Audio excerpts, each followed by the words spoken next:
Okay. Siplikov with the puck.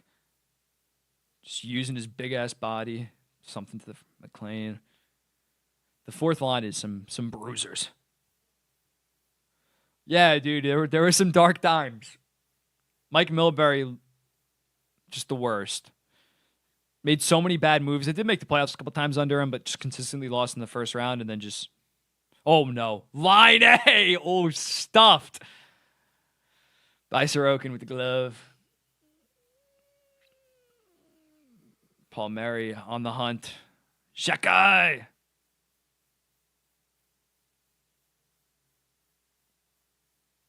Matheson with the puck.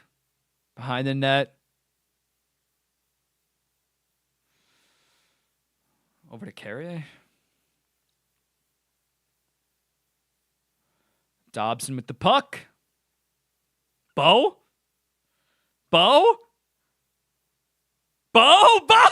Yes! Stuff that shit home. Oh my God. Let's go. Islanders up 3-1, baby. Team of Destiny. The fucking Spring Islanders and their bullshit backdoor wildcard appearances, playoff pushes. He just jammed. Who'd he beat? Who the hell did he beat? Oh, Matheson. That makes sense. Just, that's weak by Montembeault. Obviously, bad by Matheson. Getting burnt. But Montembeault's got to have that. Montembeault needs to have that, no doubt. Bo Horvat. Future captain, Bo frickin' Horvat. Monty, not ideal by him. The Duclair goal was also like soft. He just right underneath. Let in a muffin. We need to send Matheson away. Yeah, dude. I mean, I understand that you weren't going to trade Matheson last summer until like Hudson was established, but wouldn't have been the worst thing to trade him then, coming off a 62-point season where he still had 2 years at 4.7. Bo Horvat just crashed in the net. Oh my, he didn't even go 5-hole. He just lifted it up and deflected it in. Nice. 3 goals on 15 shots is insane. Dude, this is the Spring Islanders. All season they blow leads and shit like that, can't score, and then in the spring they just somehow put it together. We're on the rush again. Okay, Pierre, I like that. Slow it up. Oh, Pierre! Oh, dude. They're buzzing now. They are freaking buzzing. Pierre, beautiful, too. Sorokin got an assist on that, Dale. That's sick.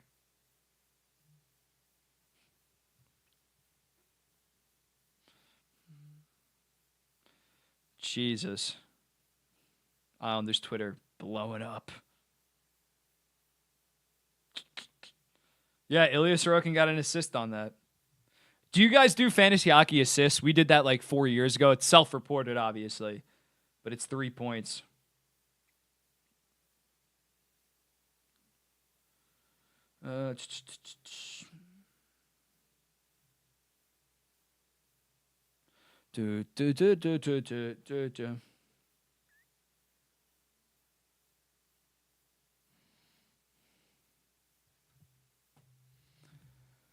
Oh, what a goal. This isn't the 2023-2024 Islanders. They will not blow this game. I'm clip farming by that in case they blow it. Everyone's in the game been busy watching the Avs manhandle the Sens. Yeah, I mean, the Canadiens are playing better, but Montembeault has allowed 2 kind of softies. And the Islanders have somehow scored 2 power play goals. Sparkov. Riley. Only 4 minutes have gone down in this period. Jesus. Feels way longer. Do you believe in the President's Cup, President's Trophy curse? No, I think it's really stupid. When you look at it, like only 1 out of the 16 teams that make the playoffs win the President's Trophy. And obviously not all 16 teams have equal playoff odds, but like in a given year, let's say the president's penalty. Fuck. The President's Trophy winner probably only realistically has like a 13% chance to win the Stanley Cup, probably, if they're a top 3 team in the NHL. So yeah, I don't believe in it. The last time it is getting to a point where it's been a minute, but yeah, 2013. I think in total the President's Trophy started getting out like 35 years ago, and like 10 teams that have won the President's Trophy has won the Stanley Cup. Aye, McLean to the power play or to the penalty kill. 15:45 to go. Suzuki taking the draw versus Peugeot.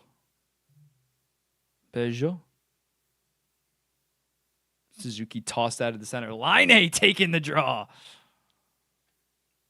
Oh, Horvat's taking the draw. Okay. Get it out. Oh my God. What the fuck is going on? Get it out. Oh my God, get it the fuck out. Line A. Just dumb. Goalie interference, that's my only hope. That's my only hope on this. Who didn't clear it out, man? Somebody tried to clear it out and hit it like directly to, I think, Lane Hudson. Oh, come on, man. Canadiens fans are going to lose it if there's some kind of goalie interference on this. Who failed to clear?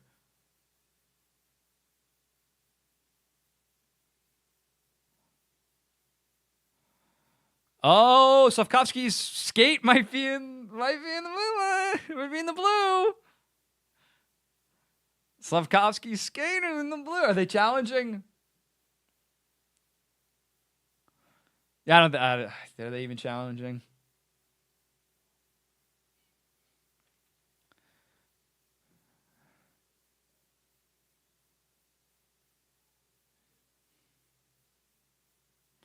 No, that's not goal interference.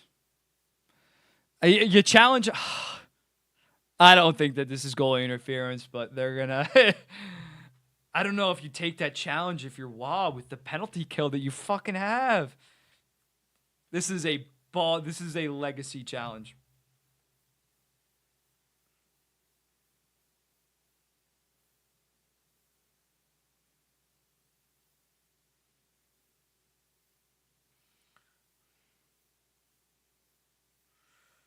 Oh, this is like the game, dude. I hate to be dramatic, but if they don't get this and they go back to the power play, holy shit. Holy crap.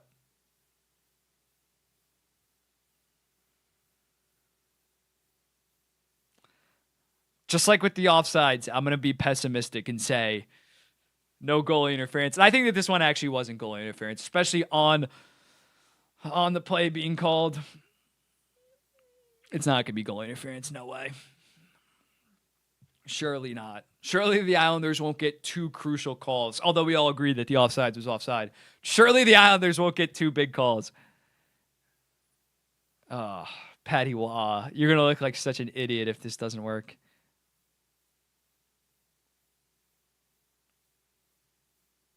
Yeah, I'm going to be a Canadiens. I think it's about to be a good goal. Yeah, Sorokin was so far out of the net, man.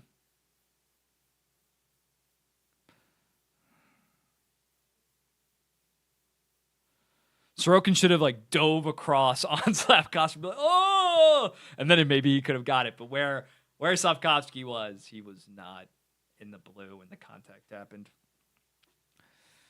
Come on, man, fucking, it's taking so long. It's over. They're about to announce it. I'm sure I'm behind. I'm not checking the chat.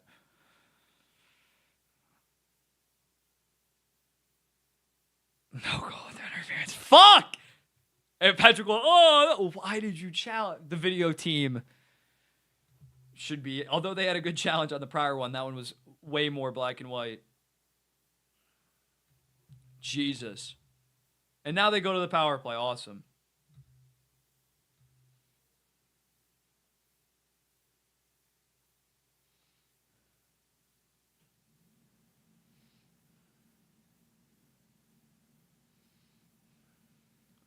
Bad, bad. Thumbs down on that one, man.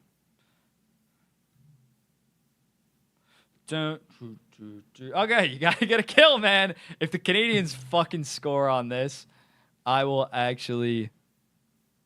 I don't know. This is devastating if they blow this. This is devastating. All right, Pellick gets it out to start. Good start to the penalty kill. Lane Hudson with the puck. Suzuki bringing it in. Line A. Oh, no, the penalty. Hudson with the puck to Line A. Ooh, bad pass. Oh, yes. Good shit, Line A. Good shit, Line A. I still... Oh, fuck. When the old challenge was going out, who failed to clear the puck? If an Islanders fan could tell me that. Yeah, Columbus is imploding right now. It's sad. At least they got a point tonight, but yeah, it's been ugly offensively. Pucks. Caulfield's got the puck. Up to Suzuki. Over to Hudson, I think. Hudson dancing with it. To Hudson. Block off Caulfield. Line A. Good shit, Pollock. 47 left on the power play. Suzuki with the puck. To Hudson. Oh, get it out! How? Oh, okay, it's rolling out. That would have been if we didn't get that out, I was gonna lose my fucking mind. Out again. 25 seconds. Hudson brings it in. They're leaving that top unit on him. Shorthanded could be possible. This unit is tired. Hudson to Suzuki. Deflected. Get it out. Okay, killed. Good shit. Get it out. Palmer, get it out. Oh my God. Holy sh! We are playing sloppy, man. So lucky Sorokin is dialed in. Oh my God. Oh, Engvall, Cook. Deflected. Blocked. Good shit, Pierre. Cizikas, okay. Hi. Sorokin, man. Sorokin's putting the team on his fucking back. No shock. We need one more soft Montembeault goal. McLean. Oh, Horvat. McLean. Montembeault steps up and makes a save.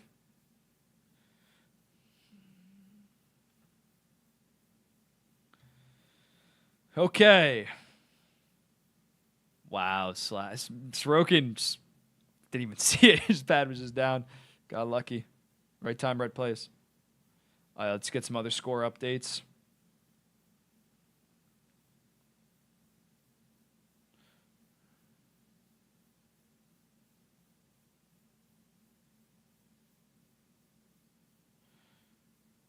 Okay, Ottawa scored a goal. They didn't get shut out. It's not all bad. Dylan Cousins' goal. They can celebrate that. Okay.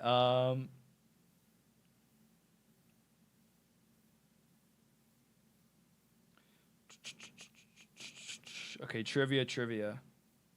Okay, who has the least amount of goals for this season?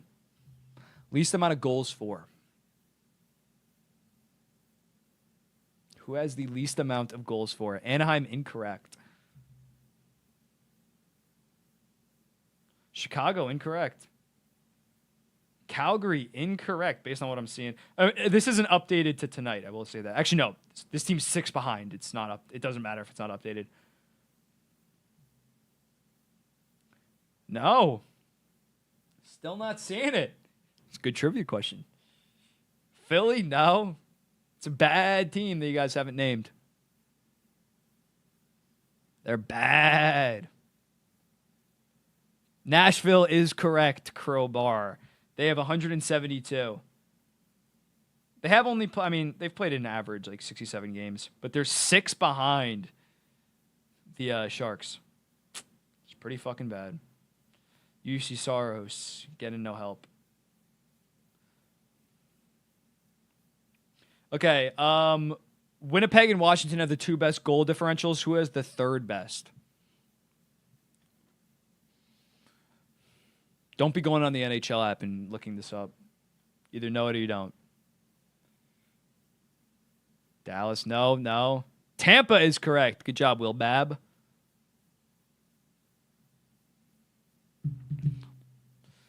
Aye. 12:28 to go for all the marbles. And by that I mean like a 15% chance better 15% better chance to make the playoffs. Do we just ice it? Who the fuck iced it there? Dumb.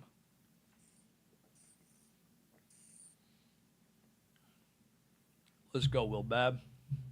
Canucks tied it. That's actually like good on. It's the ESPN game tonight, I think, or maybe the ESPN Plus game. Good on them for putting that game there. It would have been like obviously like Tampa, Dallas is more of a sexy matchup, but in terms of like Western Conference Final Wild Card, those teams fucking need it. They tied it with 3 seconds left. Oh shit. Nah, I'm watching Islanders Canadiens. Come on. Come on now. You know what I'm locked into. Good for the Canucks, though. That's awesome. Awesome for the league. I think, is that game on ESPN? I'm sure it's not. It's the ESPN Plus Hulu Disney Plus game. It's very cool they're putting it on like Hulu and Disney Plus. Dylan Holloway, did he score again? He's on my fantasy team. Besser with 3 seconds left. Jesus.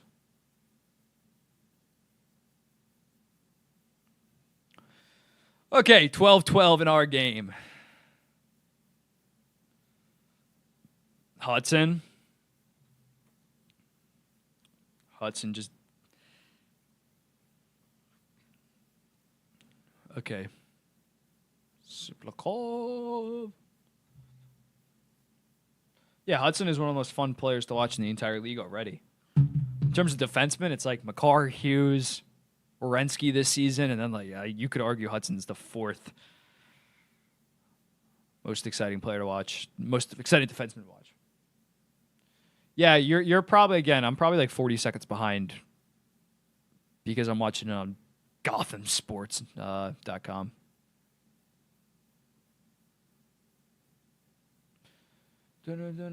I agree, Cam. NHL most improved player would be really cool. There'd have to be some kind of similar to the Calder, like under 26 years old. Because I hate when people are like, some 30-year-old has a career season, but it's because he shot like 30% and is like playing with far better players. And they're like, oh, he's the most improved player. No, it should be like an under 26-year-old guy that takes a sizable step, and it's not a fluke. Yeah, Protas would be the most improved guy. Holloway's up there too. Marchenko's decently up there.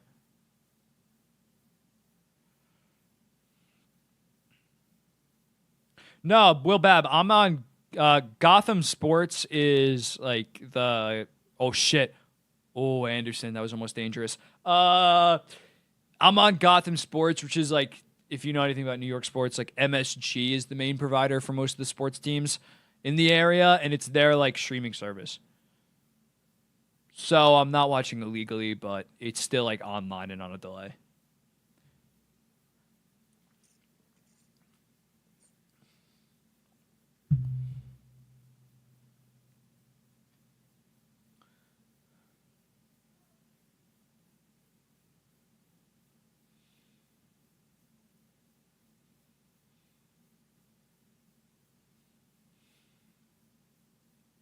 What the hell's going on? Okay. Just get it out. Okay. We're good. Yeah, ESPN Plus is awesome too. I have that to watch all the other non. But yeah, for a while it was like I'd have to watch the Islanders illegally because I didn't have access to cable. So Gotham Sports really just filled that void, and then ESPN Plus you can watch basically everything. They're getting slightly better at the TV stuff. Like ESPN Plus was truly a game changer. Because previously you had to buy like the $200 league pass. So I just had like the Disney bundle or whatever, ESPN Plus, Hulu, Disney Plus, and I get fucking 90% of NHL games. This is stressful, Lucas.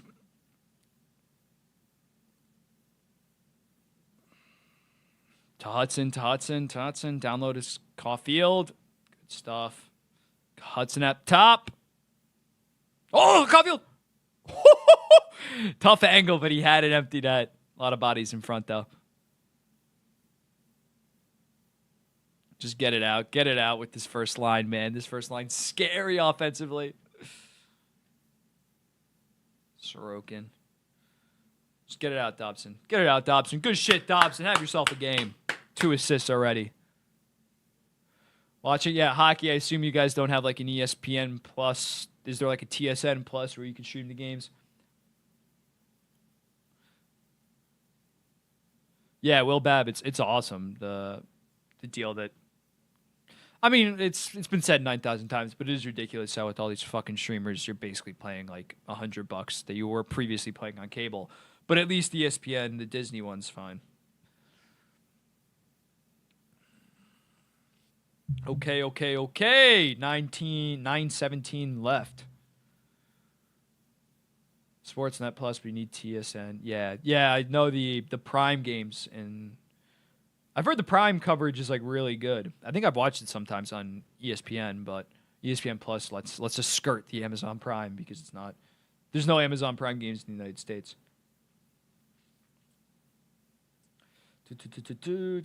Okay, overtime. Belize Canucks. Sabres up 2-1. Yeah, I got fucking Vijmelka in fantasy. And I got Kellebuck, too, who just got scored on. Yeah, I've heard. Yeah, Amazon. Don't they use like 4K cameras, too, or like far better cameras? They got, who does the MSG games, Thomas Hickey on the play-by-play or sideline, I don't know. But he's one of the best already. Like when he initially got the job for MSG, like his first season, he was shaky, but he's really developed into it. Islanders got a powerhouse broadcast. Burke does the TNT games. AJ Malesko's on ESPN. How many games do you even get with ESPN Plus? Dude, I get like every game that's not either on TNT or straight ESPN. Like every I have the Gotham thing, so every Islanders, Devils, and Rangers, but I just have the Gotham Sports for that. Besides that, I get everything in the NHL. No Flyers as well. So I like the team that I maybe have watched the least this season is the Flyers, just because I can't watch them on ESPN Plus in the Gotham Sports thing. Doesn't have the Flyers. So like thankfully the Flyers stink. But yeah, I've watched some more. I'm trying to think. I've watched more Nashville Predators probably this season than the Philadelphia Flyers.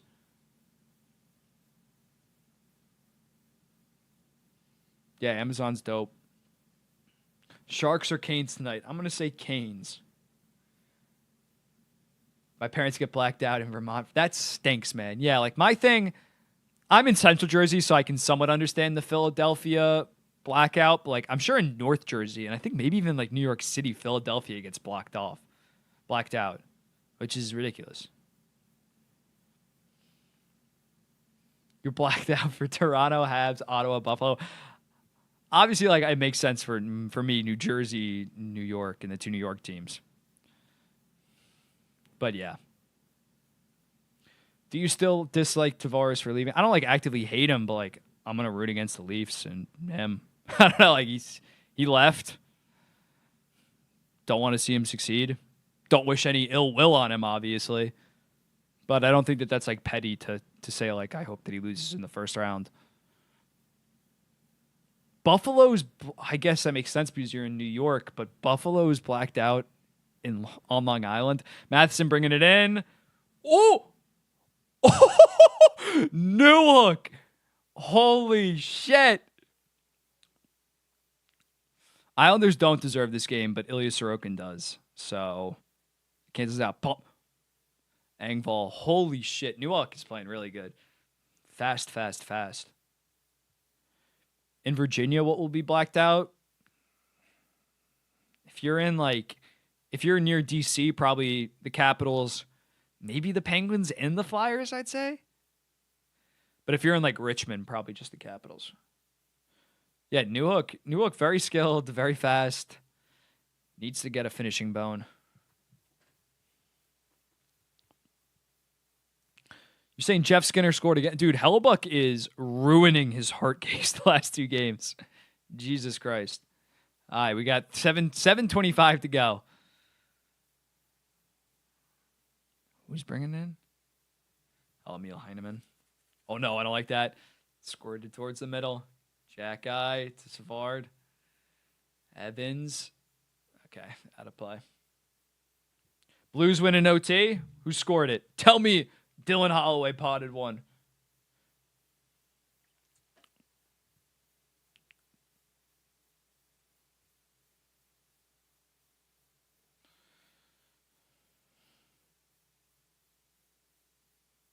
Oh, I love that Holloway and Shen assists on the game winners. Got both of them in fantasy.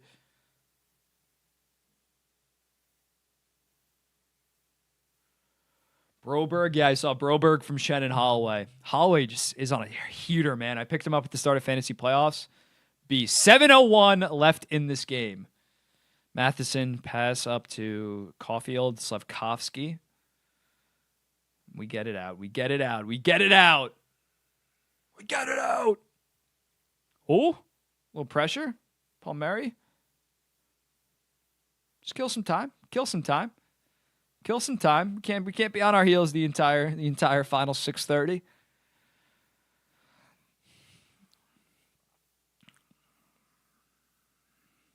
Love that. Love that.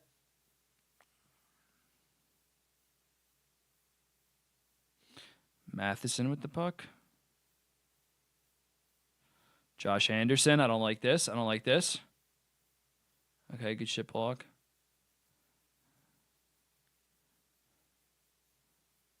Duclair. Oh, I like this. Duclair with speed. Okay, we're chilling. Pajot. Nothing. Oh! Flubbed. No. Damn it. Pajot. Oh, no! And stop. Oh, my God. That's so shit. That is so fucking shit. It doesn't get more shit than that, man. Wow. Bad turnover, someone falling on their ass. Honestly, like, the Canadiens have been outplaying us. They deserve that. All of our goals have been such fucking breakdowns, but Sorokin's been standing on his head. Pajot, fuck, dude. Pajot flubs it twice. And then, was it Dobson that ate ass? Mike Riley. What a shit show, man. What a shit show. Brendan Gallagher, too.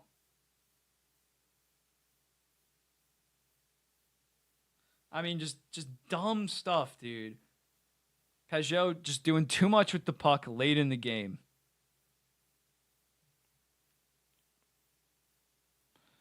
This is embarrassing, man.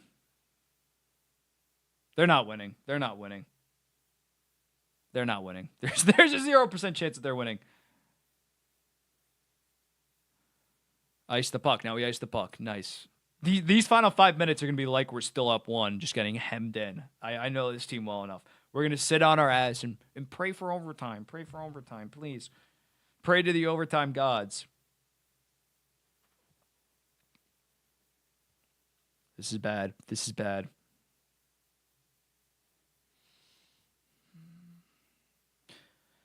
Just get to overtime. I can handle an overtime loss, even though it'd be a blown 3-1 lead.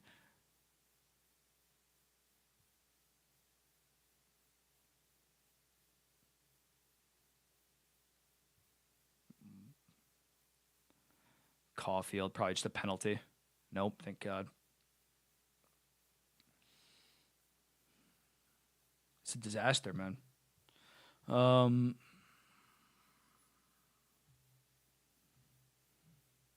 Icing. Okay, good stuff. Good stuff. I'm so mad. Sorry if I'm just like despondent. Like, just want this game to be over. At least I got a Severance episode, Severance season finale to watch after this shit.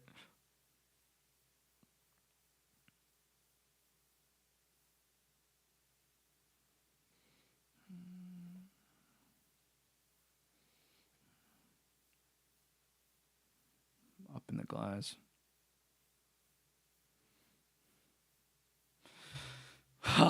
Thank God. Finally get a commercial break. Jesus, man. Jesus. All right, let me see what you guys are saying. The Islanders we know and love are back. Or Fugazi. Yeah, dude, it's I cannot believe that Pajot. First he flubbed it, got the puck back, and then just fucking turned it over, flubbed it yet again. Oh my God, like what is wrong with you? What, the Islanders signed someone? It doesn't matter, man. I mean, college free agents usually are nothing. It's ridiculous. All right, trivia time.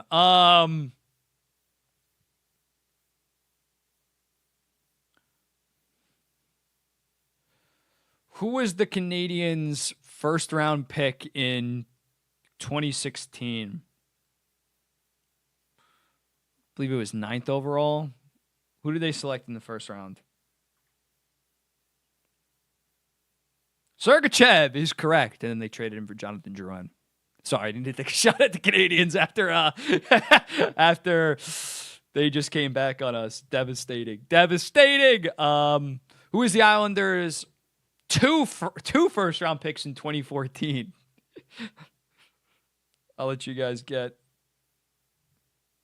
a lick back on us.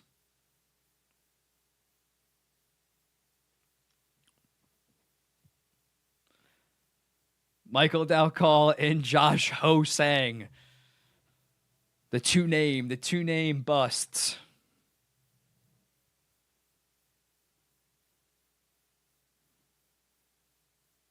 Okay, we're back.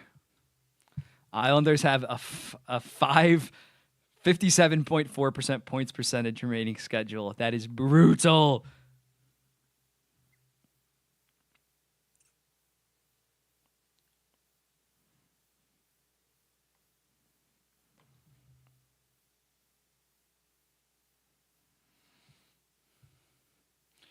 Okay. Is that Zizekas out there? Jesus. Why is Casey Zizekas out there 5 minutes to go? We need a fucking goal. We're playing for a tie right now, I'm telling you. It's going to be bullshit, chip and chase, dump it out. 2015 Boston is pretty bad. But they at least got the Brusque. I know, like, fuck, D'Angelo. Why? I gotta change, I guess. Yeah, Drouin, it's crazy. He kind of busted. Not busted. He's had a good career, but for what we were expecting.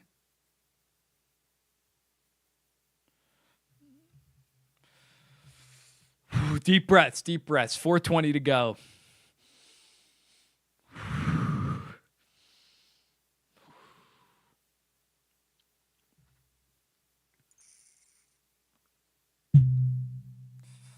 They're going to give him, at the bare minimum, a fucking point. Gallagher bringing it in, probably about a score. Montreal's tied for third period comebacks.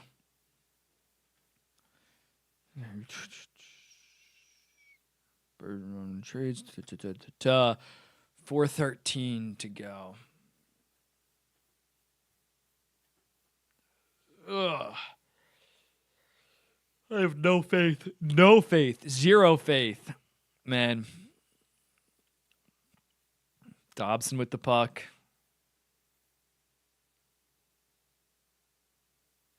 Holmstrom. Just get it deep, and they're playing for overtime.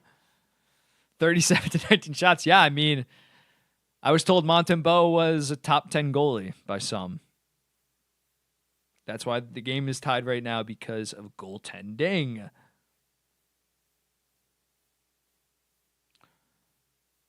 Yeah, the Islanders are struggling with attendance. It's bad. And if they tank, it's going to be really bad. Lee?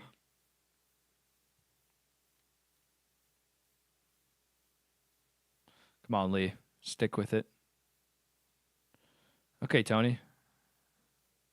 Poke at it, poke at it. Oh, no, nothing there. Gotta be icing. Yeah. All right, icing. Yeah, Montebo's solid, but he's like 12, 3, 16. More people in your stream than at your game? That'd be cool. That'd be like 10,000 people. Don't worry, you can catch up to New Jersey.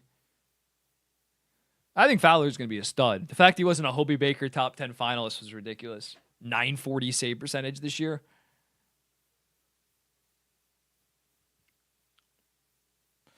All right, Peugeot. Win this back, I beg.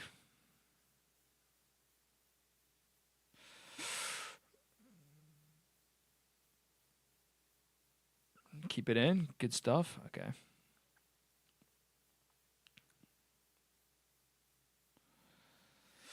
Three minutes to go. 30 minutes to go.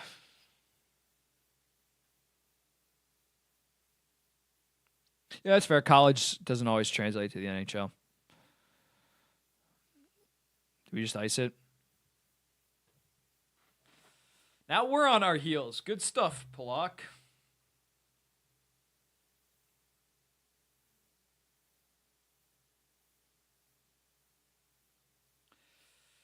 Ryan Polak's downfall is sad, man. Sad. He's got like 5 more years at $6.1 million too. It's rough. It's rough. Throne. Suzuki got it. I am scared. I am shitting myself. Struble. Oh. Caulfield almost had a chance. Oh, almost squirted through. Wait, why? Islanders just leaving the puck. Okay. Good dump. Good dump. Lee bodying Hudson. Ref's in the fucking way. Okay, good stuff. Tony D, do something. Show me something, Tony. Nope. I still got the puck. Casey out there. Final 2 minutes. We are desperate. Okay, good try, pal. Oh, no. Oh. Caulfield. Oh, too far. Too far. Come on, Pierre. No, nothing there, Pierre. You're forcing it. You're forcing it, Pierre. Oh, come on.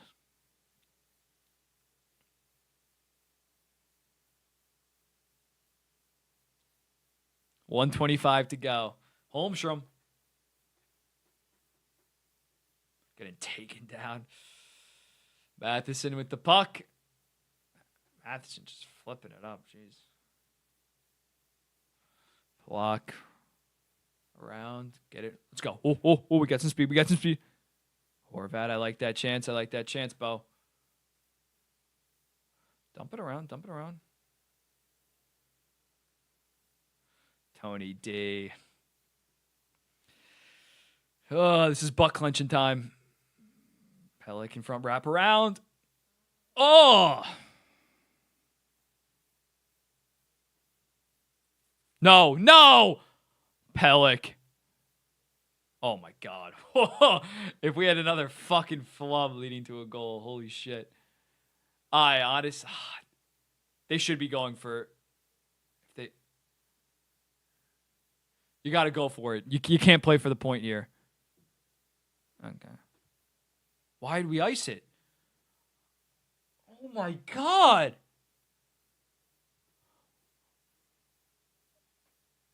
What the fuck? Why did you ice that? Oh my God. Thank God Caulfield's a righty instead of a lefty, or else he would have had a free goal there. I mean, icing it there, man.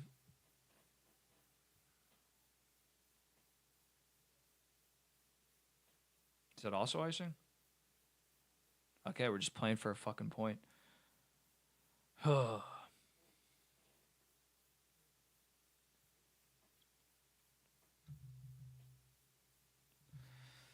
Take the point. It's like, it's, again, at least they didn't, it's looking like they're probably not going to blow it in regulation. But even if, like, I hate to be a bad fan. I think that hit his hand. I think, like, all right, it's going to overtime. 8 seconds left out of their zone.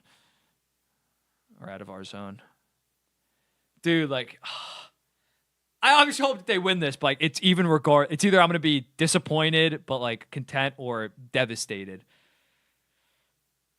But honestly, I won't be that devastated. It's still got a point. No, it's still like, it's just, fuck off, man. 3-1. Had it. Sad, man. Sad stuff. Thank you for anybody joining the stream now. I'm sure the views are going to go flying up now that we got fucking overtime. But god damn it. It's almost that time. It was 3-1, man. It was 3-1. I saw the 35% chance at the playoffs in front of me. And it just vanished.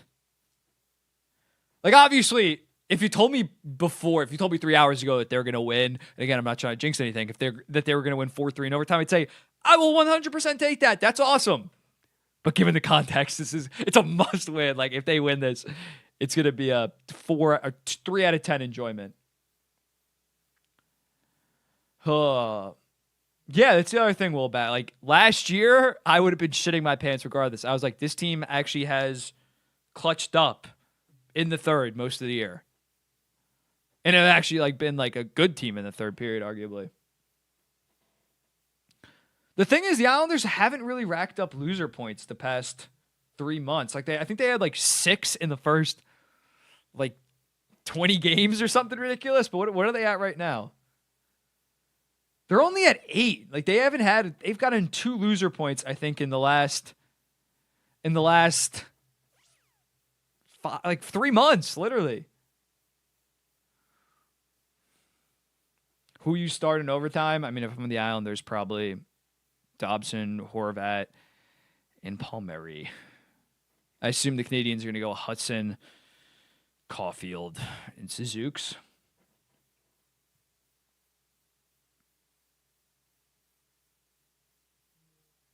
This is gross, man. This is gross. Come on. Yeah, the Islanders are not. Yeah, 4-7 versus 7-5 in overtime. I don't love that.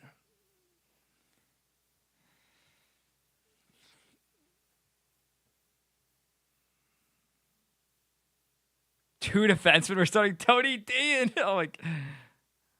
okay, we got the puck. We're really running 2 defensemen to start overtime. Okay, we'll see if it fucking works. D'Angelo brings it up to Dobson. Oh, broken stick. Oh, come on. Just keep the puck. Oh my God, Horvat. How do you lose that? It's over. It's over. How do you? Oh my God. Suzuki bringing it up. Probably about to cook someone. Okay. Yes, I am American, Nathan.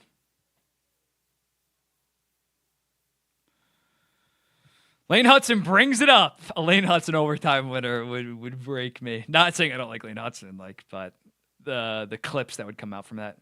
Oh, new hook. Just get possession. You don't get possession. Oh, good job, Holmstrom. Just possess. Chill. Pellick, chill. Okay, relax. Just wait. We're good. Pajot. Redeem yourself, Pajot, here. Chill. If nothing's there, nothing's there. Chill. Like Dobson just ripping. Nobody in front. Soft. Just chill, Block. Can we get Horvat back? Oh, Horvat is back on. Okay, good. Out of play. Dude, the Habs don't need this win. The Islanders need this fucking win. The Habs already got, like, they avoided the worst case scenario, obviously the regulation loss. The Habs are fine. If the Habs lose this in overtime, they're not losing any sleep. They were down 3-1 in the third period. The Islanders fucking need this.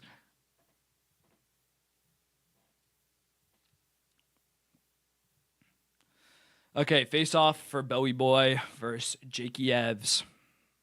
J-Evs. Okay, Dobson with the puck. Chill. We're good.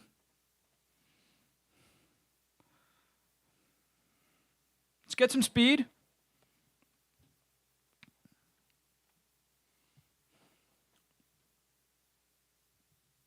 Oh, I like this. I mean, just a slapper from far out. That's just not going to get it done. A Tony D slap. I mean, we don't have much better options. Like, our 3-on-3. We like the current team without Matt Barzal, no Brock Nelson. We might be the worst 3-on-3 team in the entire NHL. We literally have like start out with 2 defensemen. Sorry if I'm not looking at the chat. I'm like a little bit behind again on this, and I don't want anything spoiled. 2:44 to go. Anders Lee, not a player built for 3-on-3 overtime. We lost the face-off. Suzuki chilling. Oh! If that connected, that would have been sketty. Caulfield with the puck. Okay, chill. Just get possession. Okay, I like this. Let's run. Oh, they ain't got you covered. Okay. Okay, Lee, I like it. Slow it down. I honestly like our chances better in a shootout than overtime. I'm not going to lie. Come on, JG. JG, you got to redeem yourself in this overtime, bro. Pollock. Just keep possession. Get it up top. No rush. Oh, Pajot. Palmieri. Nah, blocked. Damn it. Hudson's got it. Hudson's got it still. Oh, no. I saw. Oh, let's run. Horvat 2-on-1. Horvat, Palmieri. Bo! Yes! Bo freaking Horvat! Wow! Bo Horvat wins it in overtime. Wow, that is big. Again, I'm still mad because we blew a fucking 3-1 lead in the third. But that is so big. Oh, my God. Going into this game, that probably improved the Islanders' playoff chances a solid, like, 12, 13%. Would have been like 20% if they won in regulation, but holy crap. For the Canadiens, I mean, again, if you told them before the night, this would not be an ideal outcome, but a win considering they were down 3-1 in the third period. It's a 2-team race, man. Rangers lost. Blue Jackets didn't score a goal yet again and lost in overtime. Wings have been shitting their pants as well. It's a 2-man race, Islanders versus Canadiens. The Islanders should only be down 1 fucking point because they shouldn't have blown it in the third. But wow. Thank you guys all for popping out. Love you guys. I gotta fucking...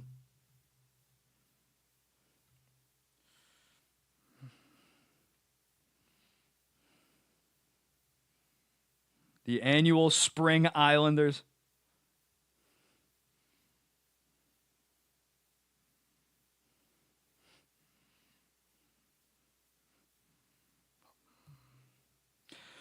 Thank you guys all for popping out. I'm going to go watch Severance Season 2 finale. If you guys watch that show, you know ball, and you know why I'm about to hop off this early again. Thank you guys so much for watching.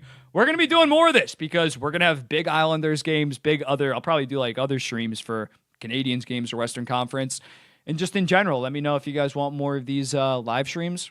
Greatly appreciate you guys spending your night with me. Without you guys, I got none of this. Thank you so much. And yeah, Canadiens fans, I don't hate you guys, but we're in war for the next 3 weeks. We are in utter war. I am not leaving. Yeah, this was an awesome stream, guys. Thank you guys so much. I'll be seeing you in the next one, and it will be relatively